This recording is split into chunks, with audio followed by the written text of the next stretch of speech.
Ça, c'est juste mon principal erreur auquel j'arrive pas allez, comment dire, allez, à faire, quoi. J'ai pas d'autre argument à dire. Mais bon, ce n'est rien. Donc, le premier match dans ce DVD, c'est AJ Styles contre Loki à Night of Appreciation, le 4 du 27 2002, auquel je possédais exactement ce show.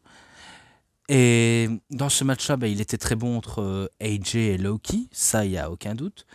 Mais à la fin, c'est Loki qui bat AJ Styles avec son genre de Michinoku Driver inversé à sa sauce. Alors qu'on a eu des tas de trucs, hein, notamment un genre de Razor's Edge en DDT, le Loki Special et des pelés kicks, des tentatives de Styles Clash et j'en passe des moves. Bref, on en passe vraiment de tout.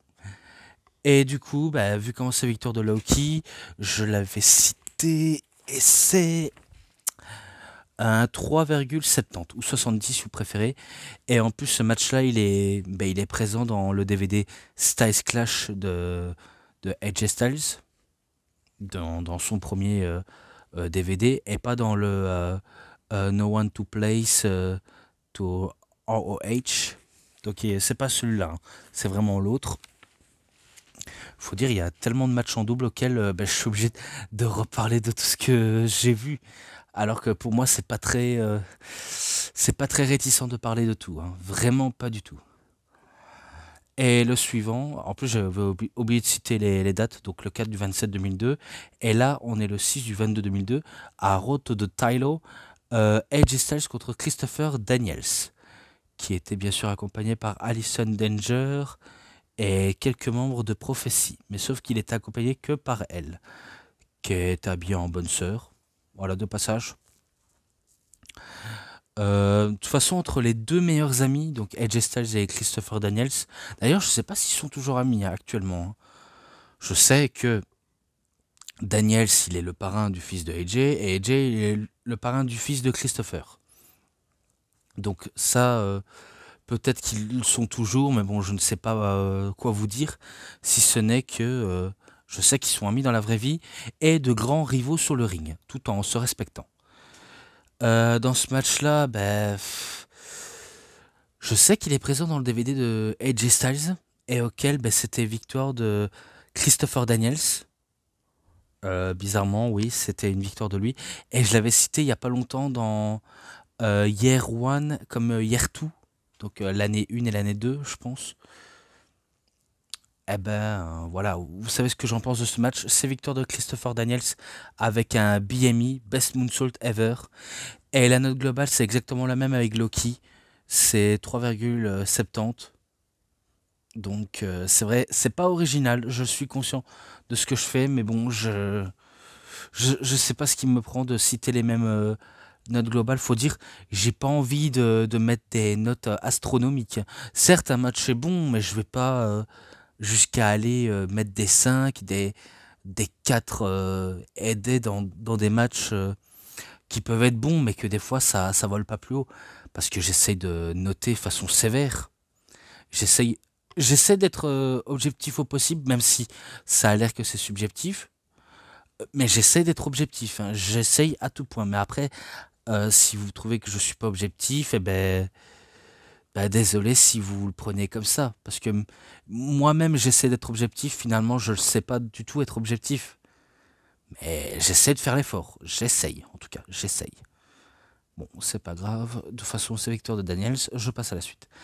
Et pour la suite, c'est un match pour le titre NWA de la TNA, donc National Wrestling Alliance, Total Non-Stop Action, Impact Wrestling, ou alors plutôt Total Non-Stop Action Wrestling, pour le titre de la X Division, qui est mise en jeu dans un show de la Ring of Honor.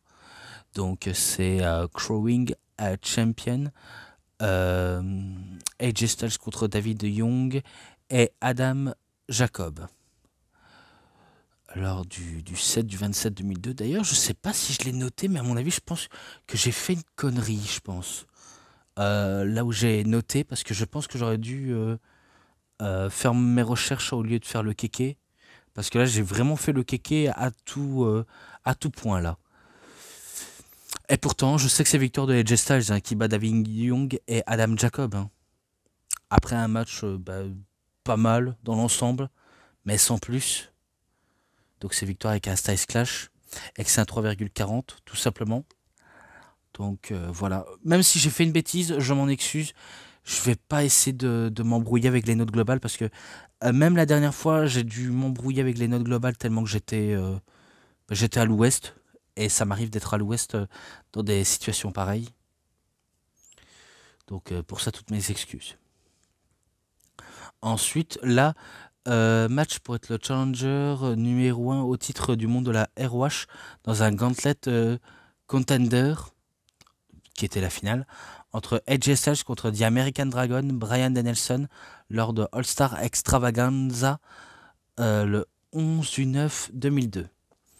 Celui-là, je l'ai noté dans Year One, donc dans l'année 1, et auquel le match était énorme, vraiment très énorme entre les deux catcheurs. Faut dire, ça match tellement bien ensemble avec les moves auxquels ça enchaîne. On sait que le côté technique de Danielson est un atout assez majeur dans le match, mais l'agilité et aussi le côté technique auquel AJ Styles peut rivaliser avec Dragon est tout simplement hors du commun.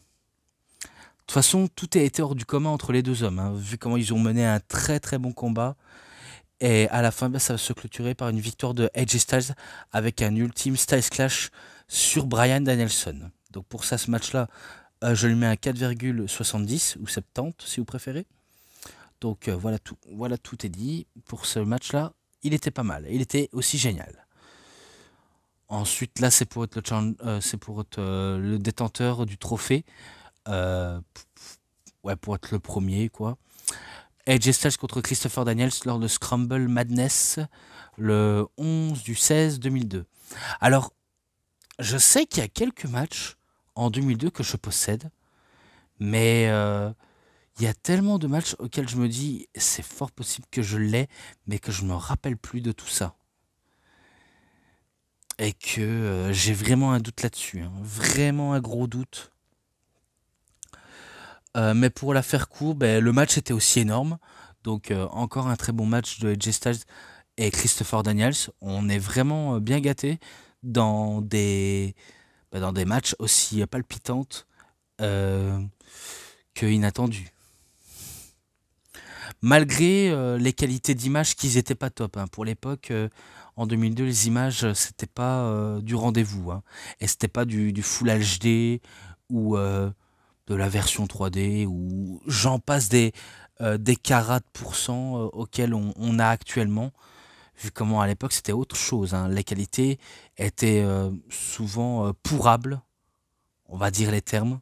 De toute façon, dans chaque match, la façon de visionner un match peut être pourrable, mais assez captivant. Et c'était révolutionnaire pour l'époque. Donc, on sait vraiment les choses, vraiment beaucoup. Auquel c'est Victor de AJ Styles qui arrive à prendre le dessus sur son ami. Ok, il le bat avec un Styles Clash. Ou alors, en essayant de le battre de manière surprenante. Je ne sais plus laquelle, mais je sais qu'il le bat de manière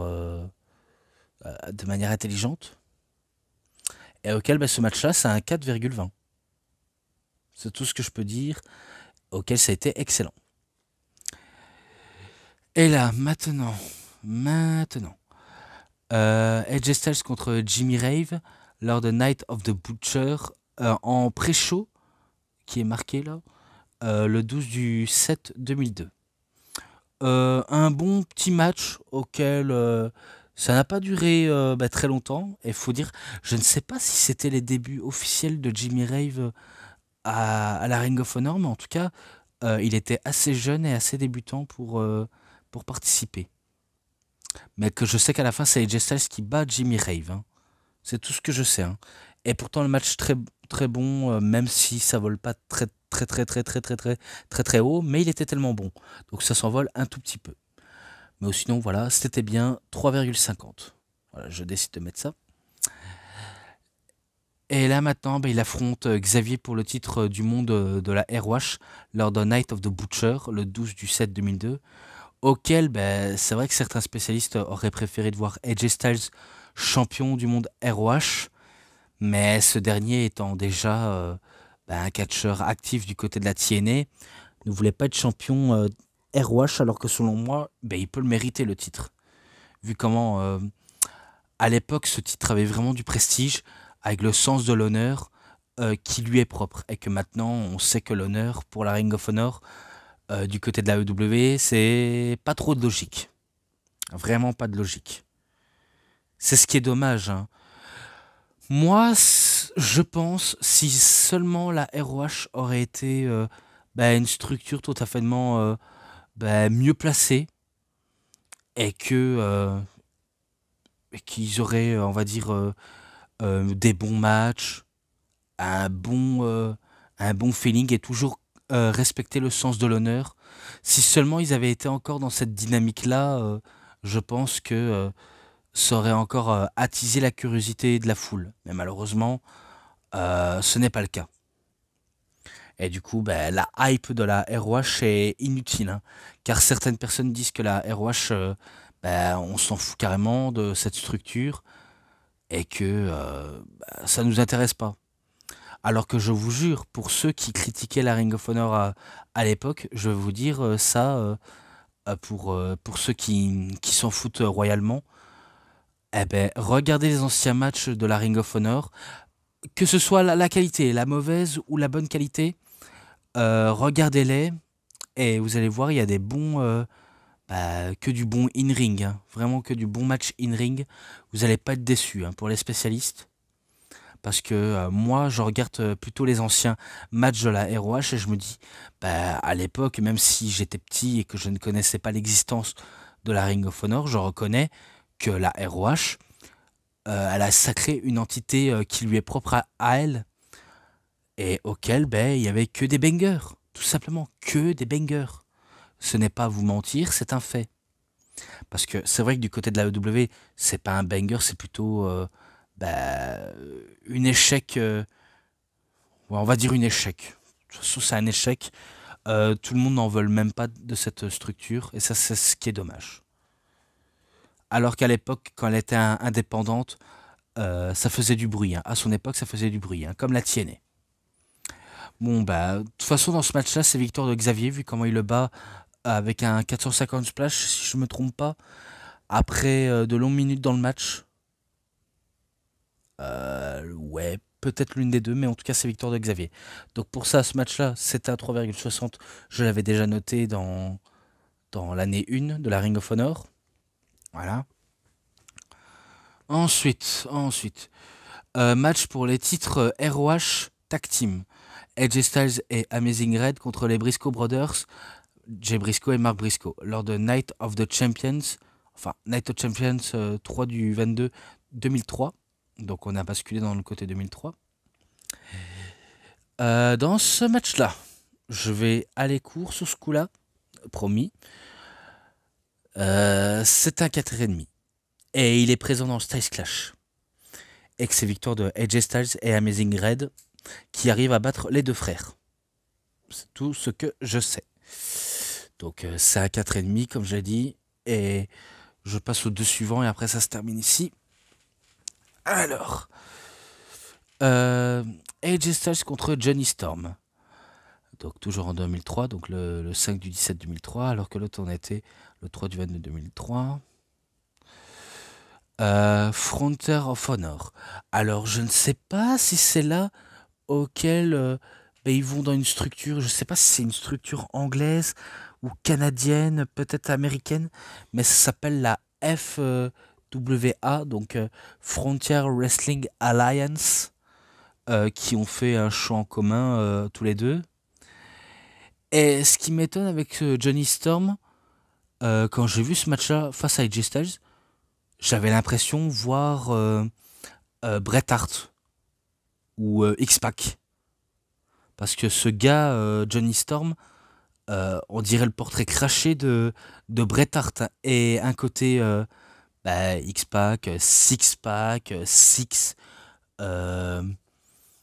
One, Two, Three Kid, Sean Waltman, bref, peu importe quel blaze il a ce mec, euh, il ressemble vraiment à deux catcheurs auxquels on connaît tous et auxquels, certes, je le connais pas tellement, mais il a le côté un bon côté in-ring, un bon côté bien sûr, hein. C'est pas un énorme technicien, il a juste un bon côté in-ring, mais sinon sans plus. Mais celui qui remporte le match, c'est AJ Styles qui le remporte avec un 450 splash. On sait qu'il terminait avec un Styles Clash, mais Storm s'en est dégagé au compte de 2, alors que selon moi, celui qui se prend un Styles Clash, logiquement, ne relève pas son épaule si on n'est pas bien établi dans le milieu du catch. Parce que si on est bien établi, on peut s'en dégager. Si on n'est pas établi, on peut pas normalement se dégager. Parce que si on se dégage, ça tue la furie du finish. Enfin, la beauté du finish en même temps, qui est très dangereux, mais qui est très utile et très pratique. Donc, j'espère que ça vous en touche un coin. Mais sinon, victoire de AJ Styles, 3,60. Et maintenant, le dernier match auquel il affronte Chris Sabin pour le titre NWA TNA World Heavyweight Championship. Donc c'était pour le titre de la NWA TNA qui était en jeu. Et ça s'est déroulé à Wrestler Reeve le 6 du 28 2003. Très bon match entre Sabin et Styles. Vraiment très bon. Mais à la fin, on va être honnête, c'est victoire de AJ Styles qui bat Chris Sabin avec un Styles Clash. Donc c'est un 3,80 directos, je le mets ça. Et voilà, tout simplement, c'était un bon petit DVD, malgré tout. C'était un très bon petit DVD auquel je pense que ça vaut la peine d'en parler. Et en revanche, je ne sais pas combien il en a fait de DVD AJ Styles dans l'indépendant, mais apparemment ce n'est pas qu'un seul, ni deux, ni trois, ni quatre, ni cinq. Apparemment il y en a plus que ça. Et là maintenant on s'attaque à celui-ci, auquel je vais essayer d'aller crescendo, j'essaye d'aller le plus possible. Donc dans un No Horse Barred match, AJ Styles et Low-Ki contre The Prophecy, Christopher Daniels et Xavier. Revenge of the Prophecy, le premier du 11 2003, c'est dans ce match auquel on avait un piqué en bitume et que Low-Ki avait aussi pris une chaise pour enfoncer dans le piquet, dans le bitume, dans le thorax de Xavier. Ça, c'est tout ce que je me rappelle dans ce match-là. Et auquel c'est notamment Low-Ki qui va avoir la victoire en faisant soumettre Xavier dans les cordes, alors que c'est dans un match où tous les coups sont permis et auquel, peu importe où c'est dans les cordes, c'est la victoire de l'adversaire auquel il est en face. Excusez-moi pour la fatigue, je sais, ça commence à en faire lourd, mais voilà, victoire de AJ et de Low-Ki. Ce match-là, c'est un 4. Je lui avais mis un 4 à cette période dans Styles Clash. Donc voilà. Voilà. Ensuite, là, maintenant, AJ Styles contre Paul London à Night of the Grudge, le 6 du 14 2004. Sachez que la dernière fois, j'ai fait une grosse erreur. Et d'ailleurs, cette date aussi est une erreur parce que c'est pas 2004, c'était en 2003. Ouais, parce que 6 du 14 2004, il est marqué 6-14 2004, mais ils se sont trompés, c'est en 2003. On est encore en 2003 parce qu'on voit les chiffres de 2003. Très belle erreur de la part de la société Ring of Honor, mais c'est pas grave. Alors il faut savoir, ce n'est pas victoire de Paul London, parce que la dernière fois j'avais dit que c'était victoire de Paul London, alors que en vérité c'était un match nul. Et du coup je l'ai corrigé sous ce coup-là, ce match-là en description, pas en vidéo, parce qu'en vidéo j'étais totalement lancé, mais dans ma description j'ai dû on va dire me corriger l'erreur. Et auquel ça s'est fini en match nul. Pourtant, match très bon entre AJ et London. Donc pour ça, ce match-là, je lui avais mis un 4,20 à cette période-là. Dans l'autre vidéo, j'ai dit que je l'avais mis un 4, mais cette fois-ci, j'ai dû corriger, c'est un 4,20. Voilà, j'ai dû le corriger. Et encore une fois, pardonnez-moi pour mon grossière erreur. Terrible erreur même. Donc voilà. On poursuit. Pour le titre par équipe de la Ring of Honor, donc AJ Styles et Homicide contre Christopher Daniels et Dan Maff, à Round of the Racket le 8 du 9 2003. Je sais pas si j'étais présent dans le Stage Clash, mais j'ai l'impression que oui, en tout cas. Et pareil, dans le match là, ben, il s'est passé des tas de trucs entre The Prophecy, donc Daniels et Dan Maff, et auquel il y avait aussi Jim Cornette et Allison Danger qui étaient impliqués dans le match, même s'ils n'avaient pas trop. Je savais pas trop quoi en dire si ce n'est qu'ils étaient dans le match. Pourquoi? Pour apporter de l'engouement autour du match, peut-être. Et pourtant, c'est comme victoire des Face, hein, c'est eux qui remportent le match à tous les deux. Donc, j'ai pas envie de trop rentrer dans les détails si ce n'est que c'est victoire des Babyface. Donc, c'est un 3,90 pour ce match-là, que je l'avais déjà noté peut-être. Voilà. Et maintenant, AJ Styles contre Bryan Danielson lors de Main Event Spectacles 11 du 1er 2003. Qui est un match qui a été très bon. Bon, après, le premier était pas mal. Le premier était vraiment pas mal. Mais que là c'était bien, mais sans plus. Et pourtant, il y avait vraiment de tout, hein, de l'intensité, le bon feeling in ring, du storytelling, pas tant que ça, vu comment c'est plus concentré sur l'honneur et un peu le côté sportif de ce milieu du ring de la Ring of Honor. Excusez-moi. Mais pareil, encore une fois, c'est victoire de AJ Styles qui bat Bryan Danielson avec un ultime Slice Clash ou d'autres. Je sais pas quoi vous dire, mais d'autres. Voilà. C'est un 4,20 parce que je l'avais noté 4,20. Et là maintenant, c'est quand il affronte Samoa Joe pour le titre du monde de la Ring of Honor lors de War of the Fire, le 11 du 29 2003. Donc encore une fois, AJ Styles, il va dans le main event et qui a un match pour le titre ROH et auquel il ne saisit pas sa chance pour remporter le match. Ça peut être une question logique ou alors une question d'autres choses auxquelles je ne sais pas trop en dire parce que je perds vraiment mon moyen. Non, là je perds vraiment mon moyen, je ne connais pas les raisons. Alors que selon moi, il serait un très bon champion Ring of Honor s'il aurait souhaité. Encore une fois, c'est son choix, il décide de pas devenir champion. Et auquel Samoa Joe, il le bat avec le Coquina Clutch, de toute manière. Et auquel il est présent dans le DVD de Samoa Joe, il est présent. Et ce match-là, c'est pareil, à 4,20. Je lui avais mis à 4,20 à cette période-là. Auquel c'est très étonnant. Voilà. Ensuite, AJ Styles contre Kaz Hayashi lors de Final Battle 3, le 12 du 27 2003. Je l'ai déjà dit dans année 2 de la Ring of Honor, c'est victoire de AJ Styles qui le bat avec un Styles Clash parce qu'après il y a tellement trop de choses à dire.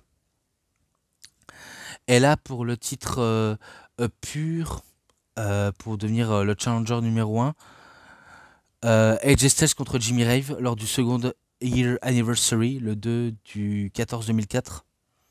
Là peut-être qu'on est en 2004, hein, je dis bien peut-être.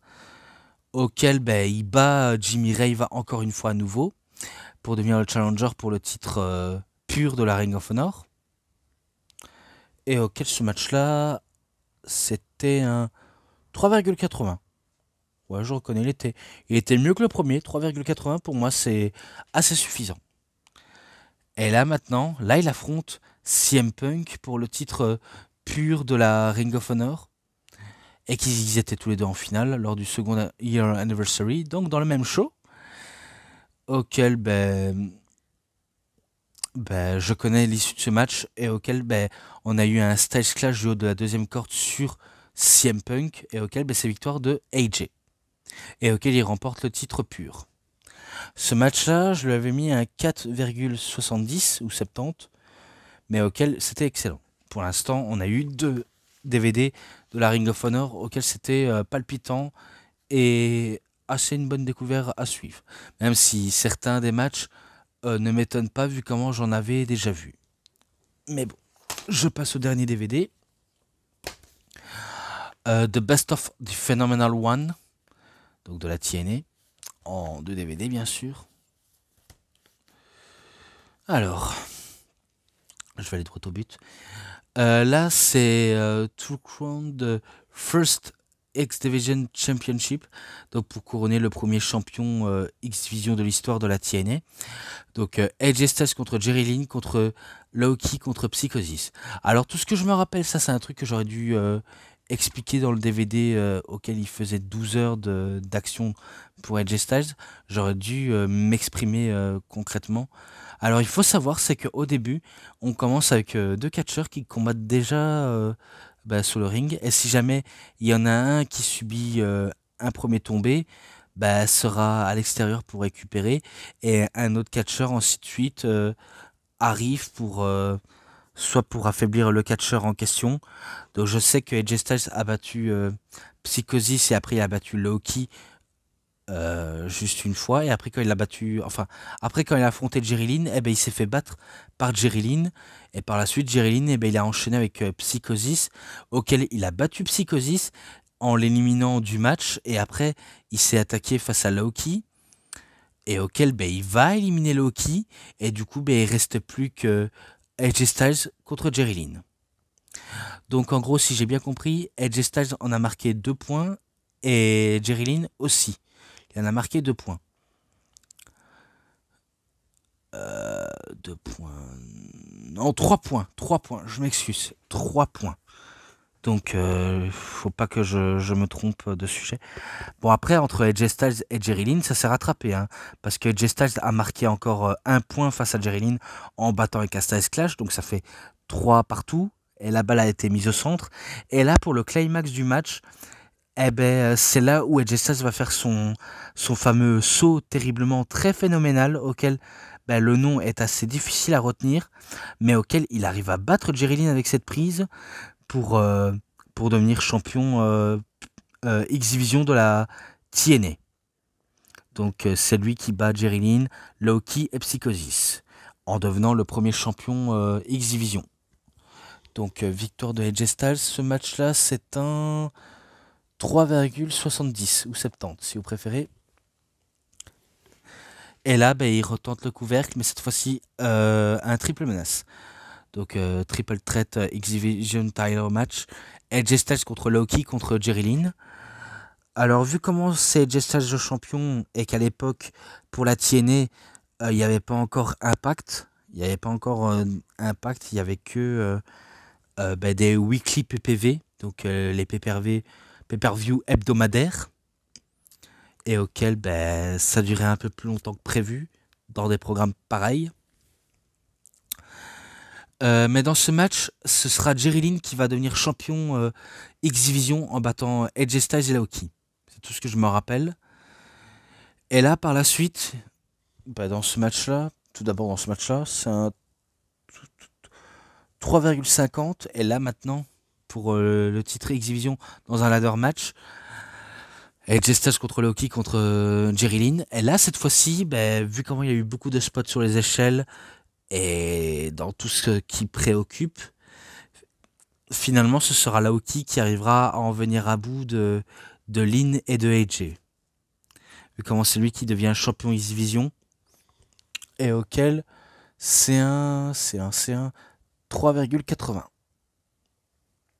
Et ça s'arrête pas ici, parce que là c'est dans un match no DQ pour le titre X-Division entre AJ Styles contre Sean Waltman, auquel ça a été intense entre les deux hommes qui sont assez agiles, parce qu'il faut dire, Sean Waltman X-Pac, il est quand même agile, ce n'est pas le plus grand voltigeur, mais il est quand même très agile et très affûté, auquel AJ peut répondre aussi aux critères, et il a du sacré répondant. Mais malheureusement pour Six, c'est victoire de AJ Styles qui bat Sean Waltman Six-Pack. Donc voilà. Ce match-là, c'est un 3,50. Pourtant, je me rappelle avoir déjà noté dans l'autre DVD, mais ça, c'était un autre match auquel ça avançait un peu plus tard. Donc voilà. Encore un match pour le titre X-Division où cette fois-ci il affronte Amazing Red. Et pourtant c'était vraiment pas mal ce match-là aussi. On a eu des bons spots, mais après du bon chef-d'œuvre technique.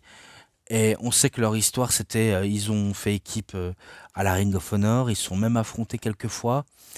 Et pouvoir qui est le meilleur entre les deux, ben, c'est un moment auquel les deux doivent prouver et se démarquer. Mais finalement, c'est AJ Styles qui bat The Amazing Red avec son Styles Clash, auquel c'est un 3,80. Voilà, tout simple et efficace. Et là maintenant, c'est pour devenir champion par équipe de la NWA TNA qui est en jeu. Donc AJ Styles qui fait équipe avec D'Lo Brown contre Low-Ki et The Pride Time Alex Keeper. Et au début, ils se faisaient pas appeler tous les trois, donc Low-Ki, Christopher Daniels et Alex Keeper, The Triple X. Donc à l'époque, ils se faisaient pas tous les trois appeler comme ça.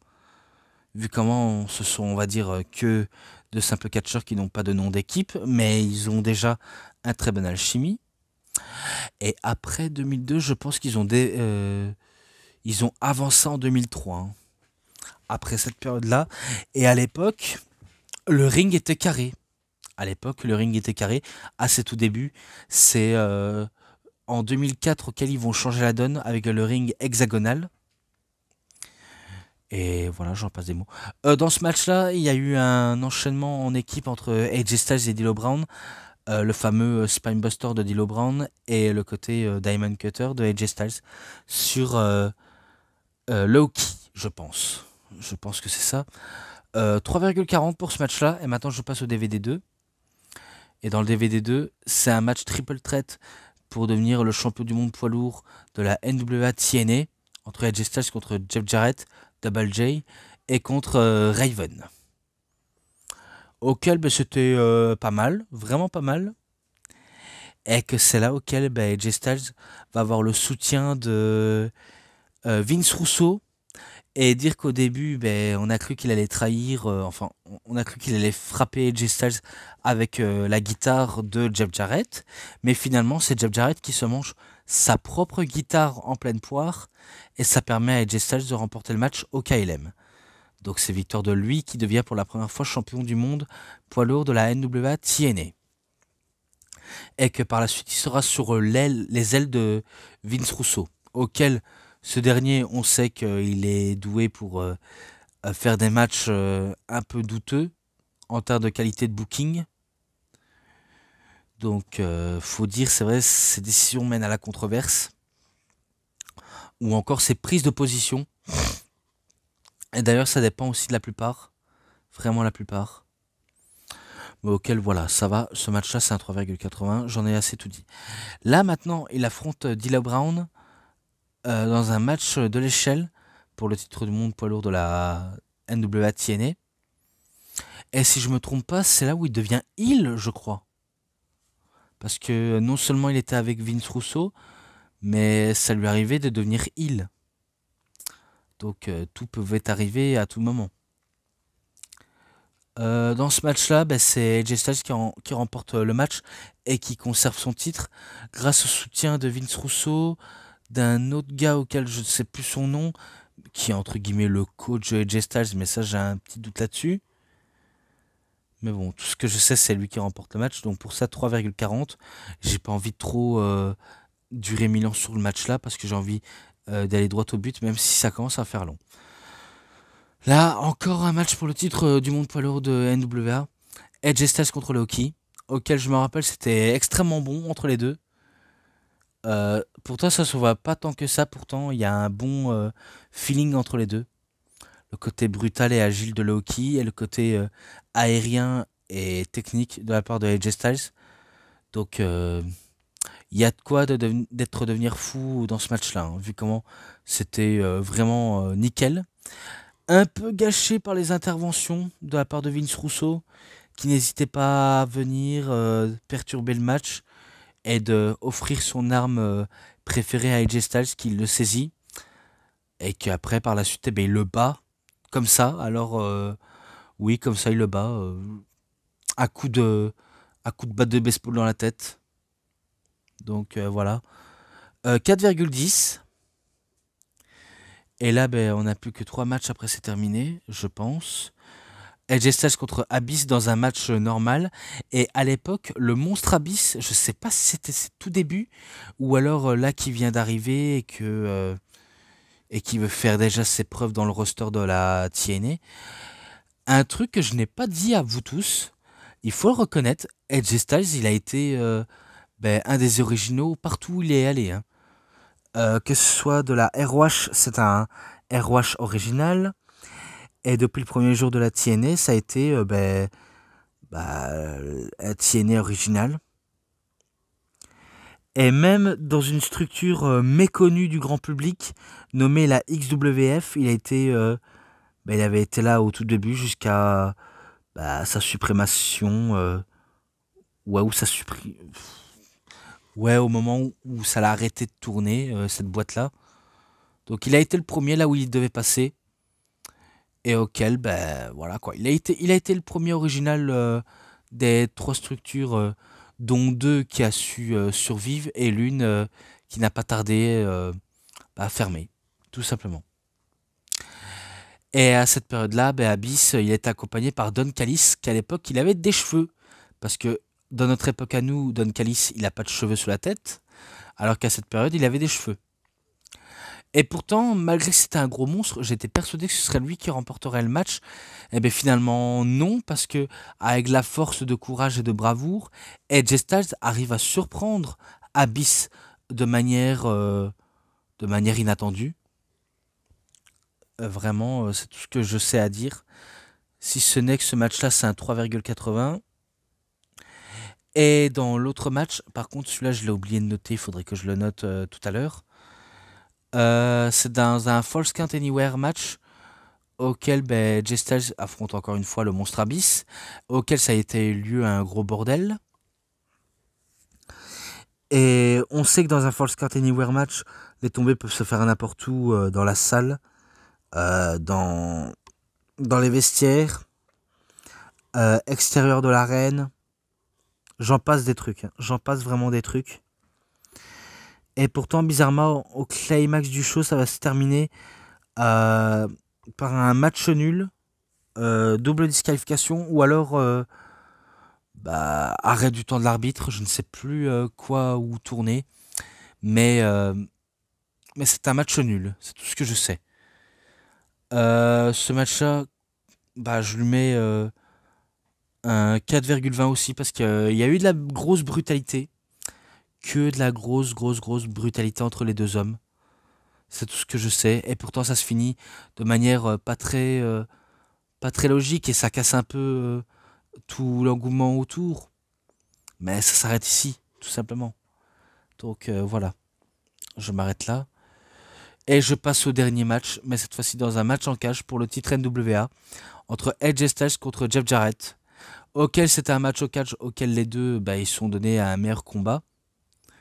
Même si ça n'empêche pas d'avoir des interventions par-ci par-là. Jusqu'à ce que Vince Russo arrive et Jarrett, totalement furax, ne veut pas voir ce connard dans la cage. Il décide de le chasser avec sa propre guitare. Et pourtant, il a tenté de frapper AJ Styles avec sa guitare. Mais c'est AJ Styles qui a tapé sur la guitare pour qu'il se casse. Et ça permet à AJ Styles de surprendre Jeff Jarrett de manière très intelligente au possible pour devenir champion NWA. D'ailleurs, je pense que ça a été son deuxième reign ou troisième, peu importe des deux, mais il remporte le match et il bat Jeff Jarrett. Et à la fin, il fait un énorme hug, donc un énorme câlin à Vince Russo. Et voilà comment ce programme s'arrête ici. Donc voilà, tout est tout dit. Je pense que ça aura valu le coup pour les DVD sur AJ Styles. Moi, en tout cas, on dirait pas comme ça, mais j'ai bien apprécié ces DVD, hein. Malgré que là, je suis un peu fatigué, un peu à l'ouest. Mais sinon, oui, j'étais vraiment bien régalé. Voilà, j'ai bien, bien, bien, bien, bien aimé. Y a pas à dire. Alors, je sais qu'il y a un petit bonus d'un clip de de AJ Styles, mais je vais pas compter là-dessus. Les matchs d'ensemble, 4,70.